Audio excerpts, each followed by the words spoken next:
चलिए, consumer equilibrium in case of two commodity यहाँ से हमारा पेंडिंग था, रीड कर रहा हूँ, आप लोग भी आराम से देखिए। ठीक है, the law of diminishing marginal utility applies in a case of either one commodity और one use of a commodity. However, in real life, a consumer normally consumes more than one commodity. In such a situation, law of equimarginal equality helps in optimum allocation of his income. Law of equimarginal utility is also known as law of substitution, law of maximum satisfaction, third Gauss's second law. A law of equimarginal utility is based on law of diminishing marginal utility. All assumptions of the latter also applies to the former. Let us now discuss equilibrium of a consumer by taking two commodity or two goods, that is X and Y. The same analysis can be extended for any number of goods. In case of consumer equilibrium under single commodity, we assume that the entire income was spent on a single commodity. Now, consumer want to allocate his money income between the two goods to attain the equilibrium position. According to the law of equimarginal utility, a consumer get maximum satisfaction when ratios of marginal utility of two commodity and their respective price are equal, and marginal utility falls as consumption increase. It means there are two necessary conditions to attain consumers equilibrium in case of two commodity. First, the ratio of marginal utility to price is same in the case of both the goods. We know a consumer in consumption of a single commodity, say X, is at equilibrium when marginal utility upon P is equal to marginal utility M.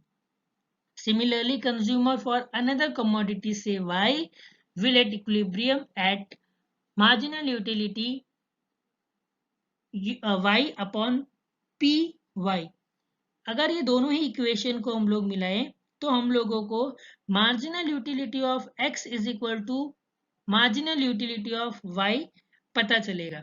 ठीक है, तो हम लोगों का formula किस तरीके से रहेगा, तो फॉर्मूला जो हम लोगों को मिलेगा वो फाइनली ये मिलेगा कि marginal utility upon marginal utility of x for a single commodity by price of that single commodity, marginal utility of second product upon price of second product. ठीक है, तो ये दो कमोडिटी पढ़ रहे हैं इसीलिए अब हम लोग दो के कंपैरिजन में पढ़ाई करेंगे। ठीक है, मतलब अभी तक हम लोग एक ही कमोडिटी को फोकस कर रहे थे कि भाई एक कमोडिटी से कितना सेटिस्फेक्शन मिलता है, कितना यूटिलिटी मिलता है, जितना कंज्यूम करते हैं उतना यूटिलिटी कैसे कम होते चला जाता है। ठीक है, मार्जिनल यूटिलिटी कैसे कम हो रहा है, टोटल यूटिलिटी कैसे बढ़ रहा है, सभी चीजें हम लोगों ने पढ़ी है। वो सिंगल कमोडिटी के बेसिस पे पढ़ी है, टू कमोडिटी अभी तक आया नहीं था। अब जब टू कमोडिटी हमारे सामने आ गया है तब हम टू कमोडिटी को पढ़ेंगे।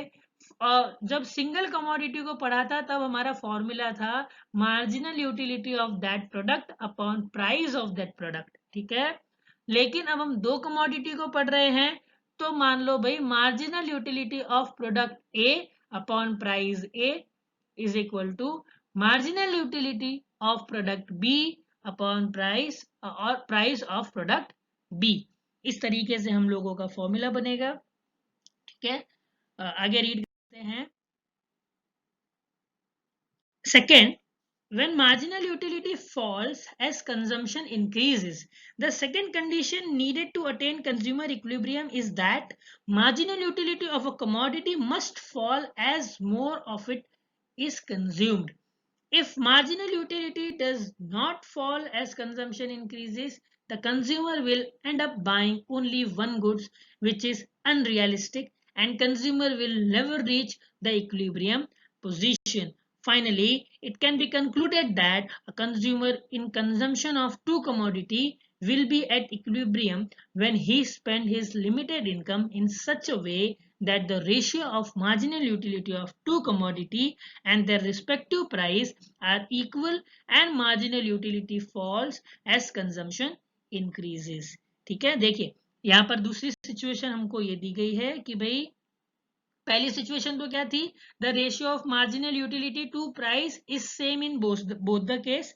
ठीक है, मतलब कैसा होना चाहिए भाई, जितना प्राइस प्रोडक्ट ए में कम होता है उतना ही प्राइस प्रोडक्ट बी में कम होना चाहिए, उसके सामने उतना ही यूटिलिटी भी सेम गिरना चाहिए। अगर प्रोडक्ट ए के लिए ज्यादा मार्जिनल यूटिलिटी फॉल कर रहा है और बी के लिए नहीं कर रहा है तो हमको दिक्कत हो जाएगी। दोनों इक्वली होना चाहिए, बराबर इक्वली गिरना चाहिए, उसके बेसिस पे ही हम टू कमोडिटी में कंज्यूमर इक्विलिब्रियम अटेंड कर सकते हैं। अगर दोनों में डिफरेंस होता है तो हमको कंज्यूमर इक्विलिब्रियम नहीं मिल पाएगा। ठीक है, तो चलिए अब हम एक्सप्लेनेशन देखते हैं न्यूमेरिकल टेबल के through. Let us now discuss the law of equi marginal utility with the help of a numerical example. Suppose total money income of a consumer is 5, okay, which he wishes to spend on two commodity x and y. ठीक है, कोई दिक्कत नहीं। क्या है भाई, एक individual है 5 रुपए कमा रहा है, उसको दो कमोडिटी खरीदनी है x and y। Both this commodity are priced at 1 per unit, so consumer can buy maximum 5 unit of x or 5 unit of y. We have shown the marginal utility which the consumer derives from the various unit of x and y. 5 रुपए की income है, दो commodity दे दी है, 1-1 रुपए की commodity है, मतलब या तो वो x वाली कमोडिटी को 5 खरीद ले या तो वो y वाली कमोडिटी को 5 खरीद ले। ठीक है, तो इस तरीके से उसके पास 5 रुपए तक की मैक्सिमम कैपेसिटी दे दी गई है। उसके बाद later on consumer equilibrium in case of two commodity, unit कितने हैं भाई, 5 यूनिट तक ही खरीद सकते हैं, मैक्सिमम बोल दिया है। ठीक है, marginal utility of commodity x and marginal utility of commodity y। ठीक है, एक यूनिट अगर मैं खरीदता हूं अपने 5 रुपए के इनकम में से, मान लो 1 रुपए में मैंने एक यूनिट खरीदा है, तो मुझे मार्जिनल यूटिलिटी कितना मिलता है भाई, मान लो भाई 20 मिलता है। पहले यूनिट में 20 का सेटिस्फेक्शन मिल गया। ठीक है, 20 का यूटिलिटी मिल गया। ठीक, कौन से प्रोडक्ट में, प्रोडक्ट एक्स में। प्रोडक्ट वाई में कितना मिला भाई, मान लो 16 का मिला भाई, कितना 16 यूटिल्स का मिला। ठीक है, तो एक यूनिट जब मैंने खरीदा, मान लो अगर मैं x खरीदता तो 20 मिलता, y खरीदा है तो 16 मिल रहा है। सेकेंड यूनिट में मुझे 14 का मिल रहा है यहाँ पर यूटिलिटी, और मेरे कमोडिटी y में मुझे 12 का मिल रहा है। उसी तरीके से थर्ड यूनिट में 12 और 8, 4 में हमको 7 और 5 मिलेगा, और 5 यूनिट पे हम लोगों का marginal utility of a commodity x will be 5 and marginal utility of a commodity y will be 3. इसके एक्सप्लेनेशन को देखेंगे हम लोग। It is obvious that the consumer will spend the first rupee of a commodity x which will provide him utility of 20 util. The second rupee will spend on commodity y to get the utility of 16 util. To reach the equilibrium, consumers should purchase the combination of both the goods. When marginal utility of last rupee spent on each commodity is same, the marginal utility falls as consumption increase. क्या बोल रहे हैं कि भाई हम लोगों के पास 5 रुपए की कैपेसिटी है, 5 रुपए की कैपेसिटी के सामने हम लोगों को दो प्रोडक्ट दे दिया है। जब मैं एक प्रोडक्ट पे 1 रुपए खर्च करता हूँ तो मैक्सिमम सेटिस्फेक्शन मिलता है, और जब मैं दूसरे कमोडिटी पे खर्च करता हूँ तो मेरा थोड़ा सेटिस्फेक्शन कम हो रहा है। ठीक है, क्यों ऐसा हो रहा है, क्योंकि marginal utility of last rupee spent on each commodity same. ठीक है, जो हम लोग पैसे खर्च कर रहे हैं मार्जिनल यूटिलिटी पे वो सेम है लास्ट कमोडिटी के लिए, और marginal utility falls as consumption increase. जैसे जैसे कंज्यूम करेंगे वैसे वैसे एमयू जो है वो कम होता चला जाएगा। ये हमारा पुराना ही कॉन्सेप्ट है। ठीक है, लेकिन in case of two commodity, marginal utility of each commodity falls as consumption increases. ठीक है, it happens when consumer buy 3 units of x and 2 units of y because देखिए कंज्यूमर के पास 5 रुपए हैं, दो कमोडिटी है, क्या करेगा, ढाई ढाई तो कर नहीं सकता, या तो x को 3 खरीद ले, y को 2 खरीद ले, तो शायद काम बन जाए। ठीक है, तो वो कॉम्बिनेशन करेगा। ठीक है, तो इस तरीके से कॉम्बिनेशन करेगा, या तो भैया x को 3 खरीद लेगा और y को 2 खरीद लेगा, क्योंकि मैक्सिमम कैपेसिटी तो 5 ही रुपए है। ठीक है, तो marginal utility from last rupee that is 5 rupees spent on a commodity y gives the same satisfaction of 12 utils as given by last rupee that is 4th rupees spent on a commodity x। देखिए table पे अगर हम लोग थोड़ा सा ध्यान दें, जो मैंने आपको पिछले पेज पे बताया था कि हम लोगों ने फोर्थ कमोडिटी में 5 का जो मैक्सिमम सेटिस्फेक्शन हमको मिल रहा है। देखिए बहुत ही बारीकी से ध्यान देना कि भाई थर्ड यूनिट जब मैंने एक्स का खरीदा, मैंने दो कॉम्बिनेशन बनाया था, बराबर ना। तो कॉम्बिनेशन में मैक्सिमम जो मुझे अगर थर्ड के हिसाब से बोलूं कि भाई 3 यूनिट एक्स के खरीदने हैं, तो वहां पर 12 मेरा मैक्सिमम यूटिलिटी है, बराबर। और फोर्थ के अंदर मेरा जो यूटिल्स है वो 5 है। ठीक है, तो फोर्थ कमोडिटी में 5 हो जाएगा और सामने एक्स में मेरा जो यूटिल्स है वो 12 हो जाएगा। वापस से डेफिनेशन पे आते हैं, तो क्या लिखा है भाई, last rupee 5 spent on commodity Y gives the same satisfaction of 12 utils as given by the 4 rupee spent on X. ठीक है, तो यहाँ पर हम लोगों को ये बताया है कि सेटिस्फेक्शन लेवल जो है वो किस तरीके से चेंज होता है जब हम लोग कॉम्बिनेशन में कंज्यूमर इक्विलिब्रियम अटेन करने की कोशिश करते हैं।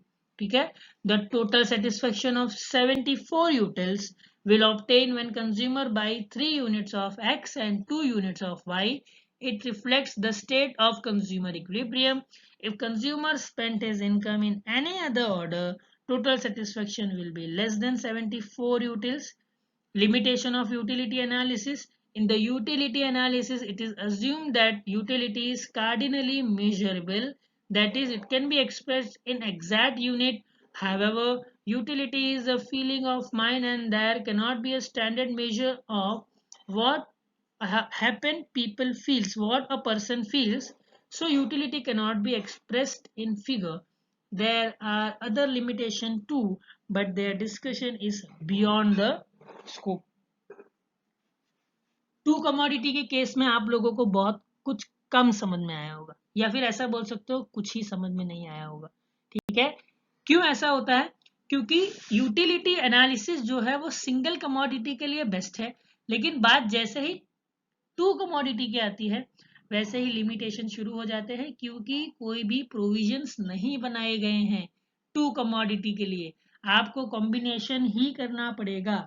ठीक है, या तो 3 2 करो या तो 2 3 करो। ठीक है, इस तरीके से आपको कॉम्बिनेशन में ही खरीदना पड़ेगा, फिर भी सेटिस्फेक्शन या तो कंज्यूमर इक्विलिब्रियम आपको पता चल नहीं पाएगा। ठीक है, तो उसके लिए हम लोगों के पास दूसरा अप्रोच होता है, ऑर्डिनल यूटिलिटी अप्रोच, जिसको हम लोग इन डिफरेंस कर्व और हिक्सियन एनालिसिस भी कहते हैं। यहाँ पर हमारा टू कमोडिटी वाला प्रॉब्लम सॉल्व हो जाएगा। और जो भी डाउट आप लोगों को होंगे टू कमोडिटी में, शायद आपको नहीं समझ में आया होगा, कोई दिक्कत वाली बात नहीं है। ठीक है, जैसे ही हम लोग ऑर्डिनल यूटिलिटी अप्रोच शुरू कर देंगे, वैसे ही हम लोग कहीं ना कहीं समझना भी शुरू कर देंगे किस तरीके से ऑर्डिनल अप्रोच में हम लोग दो कमोडिटी का कॉम्बिनेशन बना के काम करते हैं। ठीक है, तो चलिए, तो आज के लिए हम लोगों का सेशन इतना ही रहेगा।